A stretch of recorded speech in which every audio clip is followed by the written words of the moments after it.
నమస్తే అండి. నా పేరు సంతోష్ రెడ్డి. మాది విలేజ్ వచ్చేసి మెదినీపూర్, కుకునూర్పల్లి మండలం, సిద్దిపేట డిస్ట్రిక్ట్. ఇది ఫామ్ వచ్చేసి మనకి సిద్దిపేట నుండి ఒక 28 కిలోమీటర్లు ఉంటుందండి. హైదరాబాద్ నుండి చూసుకుంటే ఒక 65 కిలోమీటర్స్ ఉంటుంది. సో నేను యాక్చువల్గా నాది బై ప్రొఫెషన్ నేను సాఫ్ట్వేర్ ఇంజనీర్ని, ఇన్ఫోసిస్లో చేస్తాను. సో ఇది ప్యాషన్ తోటి నేను ఒక 3 years బ్యాక్ స్టార్ట్ చేశాను. ఇప్పుడు ఆల్మోస్ట్ 3 years అయిపోతుందండి.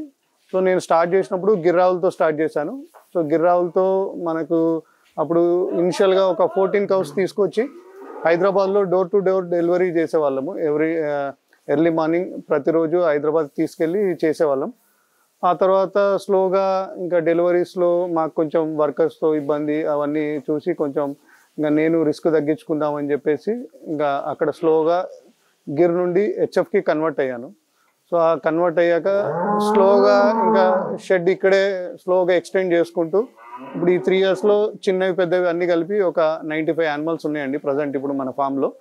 సో దీంట్లో మేజర్గా వచ్చేసి మనకి హెచ్ఎఫ్ ఎక్కువ ఉంటాయి. సో ఒక 3 బఫెల్లోస్ ఉన్నాయి, ఇంకా బఫెల్లో ఈఫర్స్ వచ్చేసి ఒక 6 ఉన్నాయి. సో రిమైనింగ్ అన్ని హెచ్ఎఫ్, ఒక 4 గిర్ ఉంటాయి కౌస్. సో ఇంకా ఇంటి వరకు అయితే మేము గిర్రే వాడుకుంటాం. ఇంకా రిమైనింగ్ అంతా ఇప్పుడు ప్రజెంట్ వచ్చేసి హెరిటేజ్ వాళ్ళకి ఇస్తున్నాం మిల్క్. సో వాళ్ళే వచ్చి డైలీ మార్నింగ్ ఈవినింగ్ తీసుకెళ్ళిపోతారు. సాఫ్ట్వేర్ నుండి అంటే చిన్నప్పటి నుండి ఒక పిచ్చి అండి అది. అంటే ఈ ఫీల్డ్ నాకేంటంటే ఆవులు పశువులు బేసిక్గా పశువులు అంటే నాకు బాగా పిచ్చి.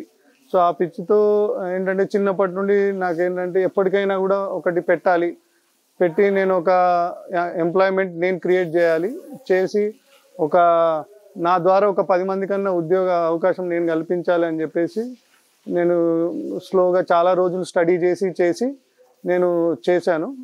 ఫైనల్గా ఈరోజు మనం చూసుకుంటే 3 yearsలో ఒక 95 యానిమల్స్ వరకు వెళ్ళాము. సో ఇందులో మనకి మేజర్గా వచ్చేసి ఏంటంటే ఒక 40+ యానిమల్స్ మనకి హెచ్ఎఫ్ మిల్క్ ఇస్తాయి. సో గిర్లో ఒక 1-2 ఇస్తాయి, బఫెల్లోస్ ఒక 2 ఇస్తాయి. సో రిమైనింగ్ వచ్చేసి ఏంటంటే నేను దూడల మీద ఎక్కువ కాన్సన్ట్రేట్ చేశాను. సో ఇప్పుడు నా దగ్గర చూసుకుంటే మీరు నా బ్యాక్ సైడ్ ఉన్న దూడలన్నీ ఇవన్నీ దూడలే. సో ఈ దూడలన్నీ నాకు ఒక 30 ఉంటాయి ఈఫర్స్. సో వీటి అన్ని 1.5 ఉన్నాయి. దీంట్లో అన్ని ఆల్రెడీ మనము సెమన్ వేసి ఉన్నాం. ఇంకా కొన్ని రోజులు అయితే వీటి ప్రొడక్షన్ కూడా స్టార్ట్ అవుతుంది.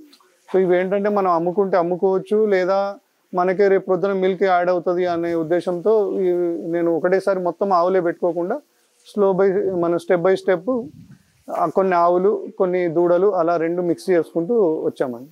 ఇనిషియల్ ప్లానింగ్ వచ్చేసి ఏంటంటే నాది ఇప్పుడు ఆ పక్కకున్న షెడ్ చూసుకుంటే అది నా ఇనిషియల్ ప్లానింగ్.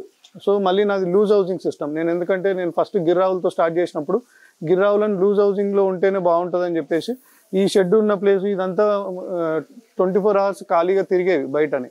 ఏమున్నా మిల్కింగ్ టైంలో మాత్రమే కట్టేసి మిల్క్ తీసుకునే వాళ్ళం. తర్వాత వాటంతా అవి ఫ్రీగా ఉండేటివి.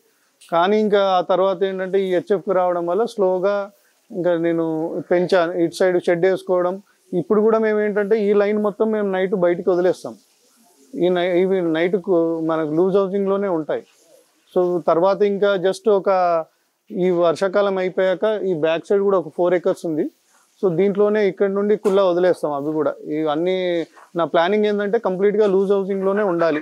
ఎందుకంటే ఇట్లా టైఅప్ ఇట్లా మొత్తం కట్టేసి ఇట్లా దీంతో పెట్టుకుంటే ఏంటంటే యానిమల్ కూడా బాగా స్ట్రెస్లో ఉంటుంది, అనుకున్నంత మనం మిల్క్ ఈల్డింగ్ కూడా తీయలేము. సో అందుకోసం అని చెప్పేసి ఏంటంటే మెయిన్గా నేను ప్లాన్ చేసుకునేది ఏంటంటే లూజ్ హౌసింగ్కి వెళ్ళాలి. సో వీలైనంత తొందరగా లూజ్ హౌసింగ్కి వెళ్తాను. సో ఈ షెడ్లో యాక్చువల్గా నేను ఫస్ట్ స్టార్ట్ చేసినప్పుడు ఓన్లీ ఒక 28 యానిమల్స్ పడేలాగా ఒక షెడ్ ప్లాన్ చేసుకున్నాను. ఆ తర్వాత ఇంకా మళ్ళీ యానిమల్స్ పెరిగిన కొద్దీ ఇంకా ఈ కొత్త షెడ్ కూడా యాడ్ చేశాను. సో ఇనిషియల్గా నాకు వచ్చేసి ఏంటంటే ఆ షెడ్కు 29 యానిమల్స్ కరెక్ట్గా పట్టేవి. సో 29 యానిమల్స్కి నాకు ఒక 3.5 lakhs ఖర్చు వచ్చింది అది. ఆ తర్వాత ఈ కొత్త షెడ్ వేసాం. ఈ కొత్త షెడ్ కెపాసిటీ వచ్చేసి 55 యానిమల్స్. 55 యానిమల్స్లో నాకు దగ్గరగా 12 lakhs ఖర్చు వచ్చింది. కానీ ఇక్కడ నాకు అడ్వాంటేజ్ ఏంటంటే దాంట్లో ఉన్న కొన్ని డ్రాబ్యాక్స్ నేను ఓవర్కమ్ చేయడం కోసమని కొత్త షెడ్ నేనే ఓన్గా డిజైన్ చేసుకున్నాను. అక్కడ ఏంటంటే ఏదైనా పశువు తిన్నదా తినలేదా అంటే నేను లోపలికి వెళ్ళి చూడాలి. అందులోకి వెళ్ళి అలా చూడాలంటే ఒక దగ్గర నిల్చుంటే మనకు కనిపించదు ఏది తిన్నది అనేది. మనం ఒక 3-4 యానిమల్స్ దగ్గరికన్నా వెళ్ళి చూస్తే కనిపిస్తుంది. కానీ నాకు ఇక్కడ అడ్వాంటేజ్ ఏంటంటే నేను ఇక్కడ నిల్చొని చూస్తే ఏ పశువు తిన్నది ఏ పశువు తినలేదు అనేది నాకు ఇక్కడ నిల్చొని నేను ఒక దగ్గర చూస్తే 2 sides నాకు 55 యానిమల్స్ తిన్నాయా తినలేదా, ఏది తిన్నది ఏది తినలేదు, ఏంటి ప్రాబ్లం ఏందనేది నాకు ముందు నుండి ఈజీగా తెలిసిపోతుంది. సో దాన్ని బట్టి ఏంటంటే మాకు ఇన్ కేస్ ఏదైనా ప్రాబ్లం ఉందా ఏంటి అనేది మేము ఫర్దర్గా మిల్కింగ్ అయిపోగానే మాకు డైలీ ఒక హాఫ్ అన్ అవర్ దీనికే ఉంటుంది అన్నట్టు. ఏదైనా ఇబ్బంది ఉందంటే దానికి టెంపరేచర్ చెక్ చేసుకోవడం, దానికి కరెక్ట్గా ట్రీట్మెంట్ చేసుకోవడం అలాంటివి చేస్తుంటాం. మెయిన్గా డైరీ ఫామ్ ఏదైనా కూడా మనకు సక్సెస్ కావాలంటే ఫస్ట్ బ్రీడ్ కావాలండి. సో బ్రీడ్ అనేది ఇక్కడ చూసుకుంటే ఏంటంటే మనకు హెచ్ఎఫ్లోకి వెళ్ళామనుకోండి 100% హెచ్ఎఫ్ అనేది మన దగ్గర మన వాతావరణానికి సెట్ కాదు, బతకలేవు. సో దానికి ఏంటంటే మనం హార్డ్లీ 60 to 70, 80% హెచ్ఎఫ్ ఉండడమే మన ఫామ్కు సెట్ అవుతుంది. ఇంకా అంతకంటే ఎక్కువ బ్రీడ్కి పోయినాం అనుకోండి ఈ ఇన్ఫ్రాస్ట్రక్చర్ అనేది సరిపోదు. సో దానికి చాలా పెద్ద షెడ్స్ కావాలి, 24 hours ఫ్యాన్స్ నడవాలి, 30 degrees కంటే టెంపరేచర్ దాటకూడదు.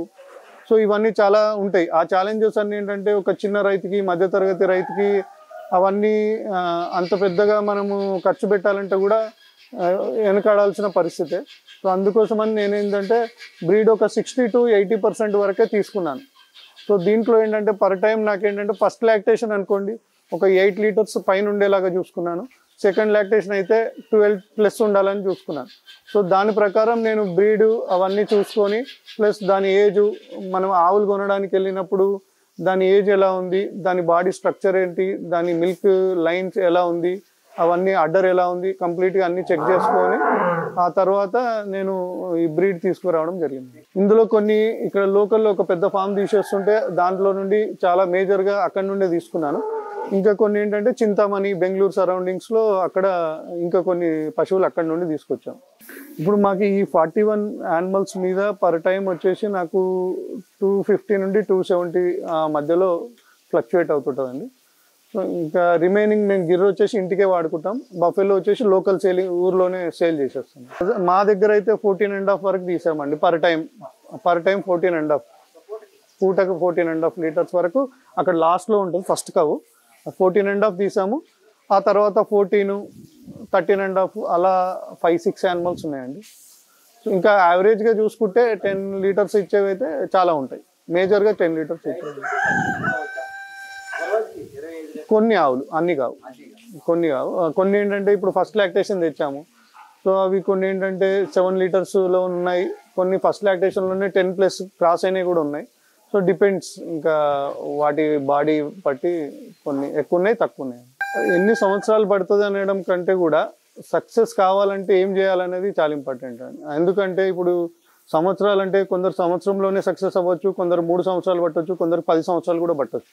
కానీ నేనేమంటానంటే ఫస్ట్ మన దగ్గర ఎంత నాలెడ్జ్ ఉంది, ఒక రావాలి అంటే దీంట్లో చాలామంది ఏంటంటే ఎంత లాభం ఉంది అనేది చూస్తారే తప్ప ఎంత కష్టం ఉంది, ఎంత నష్టం ఉంది అనేది మాత్రం చాలామంది రైతులు బయట చూడట్లేదు.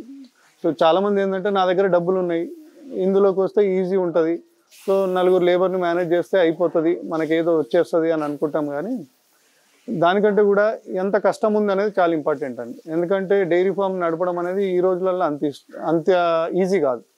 ఎందుకంటే ఇన్ని పశువులు నడపాలంటే మనకు డైలీ ఒక 2.5 టన్నుల పచ్చిగడ్డి కావాలి. సో దానికి మన దగ్గర ఎంత ముందు జాగ్రత్తగా మనం ఒక 3 నెలల ముందే మన దగ్గర పచ్చిగడ్డి ఉందా లేదా, ఒక 3 నెలల తర్వాత మన పరిస్థితి ఏంటి అనేది ఈ రోజే మనం ప్రతి ఒక్కటి కంపల్సరీగా చూసుకోవాలి. ఎవ్రీథింగ్, ఎండుగడ్డి ఉందా లేదా, దానా ఉన్నదా లేదా. ఎందుకంటే ఒక్క పూట ఏది ఇందులో కింద మీద అయినా కూడా మనకు మొత్తం మళ్ళీ ఒక 1 week నుండి 10 days పడుతుంది మళ్ళీ మనం సెట్ కావడానికి. సో మనం ఏదైనా కూడా ప్రతి ఒక్కటి చూసుకోవాలి. కొత్తగా పెట్టే వాళ్ళకు నా మెయిన్ సలహా ఏంటి అంటే ఫస్ట్ మీరు షెడ్లు తిరగండి, అంటే బయట వీలైనంత వరకు ఫామ్ తిరిగి సక్సెస్ఫుల్గా ఉన్న రైతు ఎన్ని సంవత్సరాలు అయింది, ఆయన ఎంత కష్టపడ్డాడు సక్సెస్ కావడానికి, ఆయనకి ఎంత డబ్బులు వస్తున్నాయో పక్కకు పెట్టండి. ఎందుకు అంటే మీరు కష్టపడకుండా డబ్బులు పెట్టేసి ఆయనకు వచ్చిన ఇన్కమ్ నాకు రావాలంటే ఎన్నటికీ రాదు. ఎందుకు అంటే ఆయన ఎంత కష్టపడ్డాడు, ఆ సెట్ చేసుకోవడానికి ఆయనకి ఎన్ని సంవత్సరాలు పట్టింది, ఎంత కష్టపడ్డాడు, అది మనకు చాలా ఇంపార్టెంట్. సో అది చూడకుండా మనం ఏంటంటే ఎంతసేపు పోయి మీరు ఎన్ని అయినాయి 50 లక్షల ఎంత ఇన్వెస్ట్ చేశారు, ఇప్పుడు ఎంత వస్తుంది, పర్ మంత్ మీకు 1 లక్ష వస్తుందా, 2 లక్షలు వస్తుంది. ఇది ఇలా చేయడానికి ఇది ఆ టైప్ బిజినెస్ కాదండి. ఎందుకంటే ఇదే మనం మిషన్స్తో చేసేది కాదు. ఖచ్చితంగా ఇది మనము లైవ్ స్టాక్తో చేస్తున్నామంటే దీంట్లో చాలా కష్టాలు ఉంటాయి, నష్టాలు ఉంటాయి. ఈరోజు 15 లీటర్లు పూటకిచ్చే ఆవు రేపొద్దున అడ్డం పడవచ్చు. పడినప్పుడు అది ఎంత ఇబ్బంది అనేది రైతుకే తెలుస్తుంది, ఎందుకంటే బయట ఉన్న వాళ్ళకి తెలియదు. సో ఇప్పుడు కొత్తగా పెట్టాలనుకున్న వాళ్ళు ఫస్ట్ ఏంటంటే మీకు ఎంత ల్యాండ్ ఉంది, మీ కెపాసిటీ ఎంత ఉంది. సపోజ్ ఇన్ కేస్ మీరు 20 లక్షలు పెట్టగలుగుతారు అనుకోండి, నేనేమంటా అంటే ఒక 5 లక్షలు తీసి ఫస్ట్ పక్కకు పెట్టుకొని ఈ 15 లక్షలనే ప్లాన్ చేసుకోండి. ఈ ప్లాన్ చేసినప్పుడు మధ్యలో ఎక్కడో దగ్గర మీకు కష్టం వస్తుంది. కష్టం వచ్చినప్పుడు ఈ 5 లక్షల నుండి వాడుకోండి. ఎందుకంటే ఆవే చనిపోవచ్చు, లేకపోతే మీకు పాల రేటే తగ్గవచ్చు, ఇంకేదైనా కావచ్చు. అలాంటప్పుడు ఇంకొక ఆవు కొనుక్కోవాలనిపించిన ఈ 5 లక్షలు మీకు అనేది సేవ్ చేస్తుంది. అంతేగాని మీరు ఆల్ ఆఫ్ సడన్ ఉన్న 20 లక్షలు పెట్టేసి రేపు పొద్దున ఏదన్నా ప్రాబ్లం వచ్చింది, లేదు ఏదన్నా ఒక కొత్త ఎక్విప్మెంట్ మీరు తెచ్చుకోవాలని అనుకున్నారు అనుకోండి, మళ్ళీ బయట నుండి మళ్ళీ అప్పుగానో లేకపోతే ఇంట్రెస్ట్గా బ్యాంకు నుండి తెచ్చుకోవడము, ఇవన్నిటికంటే కూడా మీ దగ్గర ఉన్న దాంట్లో నుండి మీరు ప్లాన్ చేసుకోవడం అనేది బెస్ట్. బయట నుండి అనవసరంగా తెచ్చుకొని మళ్ళీ ఆ మిత్తులు కట్టడము, ఇంట్రెస్ట్ కట్టుకోవడానికే మీ ఉన్న టైం అంతా వేస్ట్ అయిపోతుంది. ప్లస్ ఇంకోటి ఏంటంటే కొత్తగా పెట్టుకోవాలనుకున్న వాళ్ళు ఫస్ట్ 3 మంత్స్ ముందే మీకు ఎన్ని పశువులు తెద్దాం అనుకుంటున్నారు, వాటికి కావాల్సినంత పచ్చిగడ్డి, ఎండుగడ్డి అనేది మీరు స్టోర్ చేసి దానికి తగ్గట్టుగా ప్లాన్ చేసి పెట్టుకోవాలి. ప్లస్ షెడ్ నిర్మాణం వచ్చేసి అంటారు. ఇప్పుడు నేనేమంటా అంటే నా సజెషన్ వచ్చేసి ఏ ఆవులైనా సరే అండి, మనకు స్ట్రెస్లో ఉన్నాయనుకోండి మిల్క్ తగ్గుతుంది. వాటి జన్యు శక్తి మేర మనం పాలు తీసుకోవాలనుకోండి, అంటే సపోజ్ ఇప్పుడు ఒక హెచ్ఎఫ్ ఉంది, దాని యాక్చువల్ కెపాసిటీ వచ్చేసి పూటకు అది 12 ఇస్తుంది. కానీ మనం 8-9 తీస్తున్నామంటే అది రైతు తప్పే, పశువు తప్పు కాదు. సో మనం 12 లీటర్లు దాని దగ్గర వచ్చే కెపాసిటీ ఉన్నప్పుడు మనం 12 లీటర్లు తీయట్లేదు అంటే అది మన తప్పే. కాబట్టి దానికి ఏం కావాలి, ఫస్ట్ అది కావాలి. పచ్చిగడ్డి ఎన్ని కిలోలు ఇవ్వాలి, దానా ఎంత ఇవ్వాలి, ప్లస్ దానికి వాటర్ ఎంత ఉండాలి, ఇవన్నీ మనము ప్రతి ఒక్కటి ఏంటంటే ఇక్కడ మనం యాజ్ ఏ ఓనర్గా మనం చేయాల్సింది ఏంటంటే మైక్రో మేనేజ్మెంట్ చేయాలి. ప్రతిదాన్ని మనం భూతద్దంలో పెట్టి చూడాల్సిందే. ఎందుకంటే ఎక్కడ ₹1 మనం ప్రతి ఆవుకు మనం ₹1 పెరిగింది అంటే 100 ఆవులు ఉన్నప్పుడు మనకు ఒక పూటకు ₹100 పెరిగినట్టే మన ఖర్చు. సో అందుకోసం మనం ఇక్కడ ఏది ₹1 పెట్టినా కూడా దానివల్ల ఏంటి మనకు నిజంగా లాభం ఉందా లేదా. అనవసరమైన ఖర్చులు పెట్టుకొని మనం ఎవరో వీళ్ళు ఏమనుకుంటారో అని చెప్పేసి మనం అనవసరమైన ఖర్చులు పెట్టుకుంటే at the end of the day మనమే లాస్ అవుతాము. సో బెటర్ మీరు కొత్తగా ప్లాన్ చేసుకునే వాళ్ళు ఏంటంటే మీరు ఎంత వీలైతే అంత నాలెడ్జ్ సంపాదించుకోండి. ఎంత కుదిరితే అంత డైరీ ఫార్మ్స్ తిరగండి, టైం స్పెండ్ చేయండి. ఒక 6 మంత్స్ ఫీల్డ్లో ఉండి వాళ్ళ కష్ట సుఖాలు, వాళ్ళ బాధలు ఏంటి అని అన్నీ తెలుసుకున్నాక మన వల్ల అవుతుందా కాదా, మనం చేయగలుగుతామా చేయలేమా, సో ఇవన్నీ చూసుకొని అప్పుడు దిగండి. ప్లస్ మనకేంటంటే మీరు గడ్డి చాలామంది ఏం చేస్తారంటే గడ్డి గురించి సరిగ్గా ప్లాన్ చేసుకోకుండా ఏం వేయాలి, ఏంటి దానా ఎంత వేయాలి ఏందనేది తెలియక కూడా చాలామంది ఇబ్బంది పడుతూ ఉంటారు. చాలామంది కొందరు ఏంటంటే చిన్న రైతులు పశువులకు మినరల్ మిక్చర్ కానీ లేకపోతే కాల్షియము ఇట్లాంటివి, లివర్ టానిక్, ఇవి వాళ్ళకి తెలియక కూడా చాలామంది పశువులు నష్టపోతున్నారు. దాన్ని టైంకు కట్టియలేక కూడా నష్టపోతున్నారు. సో ఇవన్నీ మనం చేయగలుగుతాం అనుకుంటేనే కొత్త వాళ్ళు రండి. ఒకటి ఏంటంటే ఇందులో ఎంత కష్టపడితే అంత డబ్బులు కనబడతాయి. అంతేగాని మనం వాళ్ళకు వస్తున్నాయి మనకు రావట్లేదు అంటే మనం కష్టపడట్లేదు అనే దాని అర్థం. సో మనం కరెక్ట్గా చేస్తేనే వస్తాయి. మా దగ్గర సిస్టమ్ ఎలా ఉంటుంది అంటే అండి, ఎర్లీ మార్నింగ్ మాకు 3:30 నుండి మా డే అనేది స్టార్ట్ అవుతుంది. సో 3:30కి మా సూపర్వైజర్ వచ్చేసి అందరినీ లేపి లేబర్ని అంతా షెడ్లోకి తీసుకొచ్చి ఫస్ట్ ఏంటంటే పేడ అంతా తీసేసి మాకు ఆల్రెడీ నైట్ మొత్తం వాటి ముందు వాటర్ ఉంటాయి. సో తీసేసి ఫస్ట్ దానా వేసుకునే వాళ్ళు దానా వేసుకుంటుంటారు. ఎవరు దేనికి ఎంత వేయాలనో వాళ్ళ దగ్గర ఒక ఉంటుంది. ఆ మెజర్మెంట్ ప్రకారం దేనికి ఎంత వేయాలనేది ఆ దానా వేస్తారు. దానాలు తినేయగానే మళ్ళీ కుట్టి వేస్తాం. దాని మీద నుండి కుట్టి వేసాక ఇంకా పాలు పిండడం స్టార్ట్ చేస్తారు వీళ్ళు. పాలు అయిపోయాక మళ్ళీ పెండ మొత్తం తీసేసి ఇక్కడ నుండి మొత్తం తీసేసి కడిగేసి వాటికి వాటర్ పెట్టేస్తారు. ఇంకా వాళ్ళు వెళ్ళిపోతారు, రెస్ట్ తీసుకుంటారు. వాళ్ళు ఫుడ్ ప్రిపేర్ చేసుకొని వాళ్ళు రెస్ట్ తీసుకుంటారు. మళ్ళీ ఆఫ్టర్నూన్ మళ్ళీ 2:30కి మళ్ళీ స్టార్ట్ అవుతుంది. మళ్ళీ సేమ్ ప్రోగ్రామ్. నీళ్లు తీసేసి అందులో ముందున్న నీళ్ళు అన్నీ తీసేసి మళ్ళీ దానా కుట్టి వేసుకుంటారు, పాలు తీసుకుంటారు, ఆవులను మళ్ళీ క్లీన్గా కడిగేసుకుంటారు, మళ్ళీ వెళ్ళిపోతారు. సో ఇది మా ప్రోగ్రామ్. ఇది కాకుండా ప్యారలల్గా మాకు గడ్డి పొద్దున్న ఒక ట్రిప్పు, సాయంత్రం ఒక ట్రిప్పు వస్తూనే ఉంటుంది. సో ప్రజెంట్ మేము ఏంటంటే కంప్లీట్గా మక్కా వేస్తున్నాము. మక్కా సూపర్ నేపర్ కూడా మాకు ఒక 4 ఎకరాలు ఉంది. సో మాకు ఇప్పుడు బయట అవైలబుల్ ఉంది కాబట్టి మక్కా తీసుకొని వస్తున్నాం.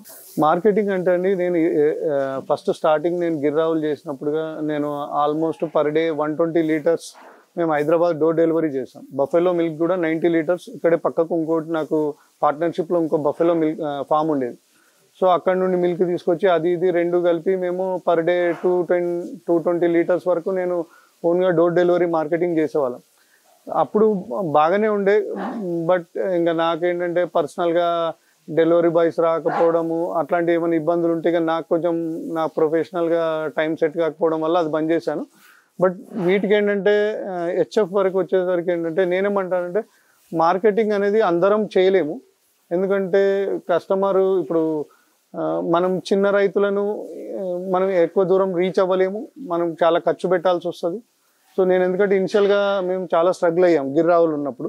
సో వీటికి ఏం చేస్తున్నానంటే నేను ఇక్కడే పంపిస్తున్నాను. కాకపోతే రైతుకు నేనేమంటానంటే ఉన్న దాంట్లో దాని నుండి మనం మంచి బ్రీడ్ తెచ్చుకోవాలి, మిల్కింగ్ అనేది మన దగ్గర యావరేజ్ పెంచుకోవాలి. అప్పుడే రైతు అనేవాడు లాభపడతాడు తప్ప మనం పూటకు 4 లీటర్లు 5 లీటర్లు ఇచ్చే ఆవులతోటి మనం డైరీ ఫామ్ నడిపి మన ద్వారా ఒక 10 మందిని బతికేయాలంటే అది కలనే తప్ప నిజమైతే కాదు.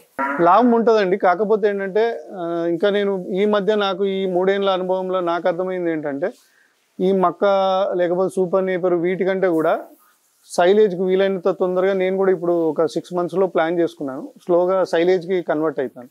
సైలేజ్ వల్ల ఏంటంటే మనకు యానిమల్స్ చాలా కండిషన్లో ఉంటాయి, మిల్క్ పెరుగుతుంది, దానా ఖర్చు తగ్గించుకోవచ్చు మనము.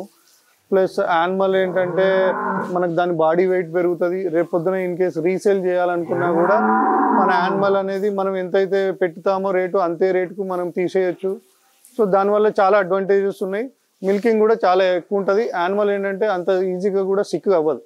సో కొత్తగా వచ్చే వాళ్ళు ఎవరైనా కూడా సైలేజ్కి వెళ్ళడమే బెస్ట్ ఆప్షన్ అని నేను అంటాను.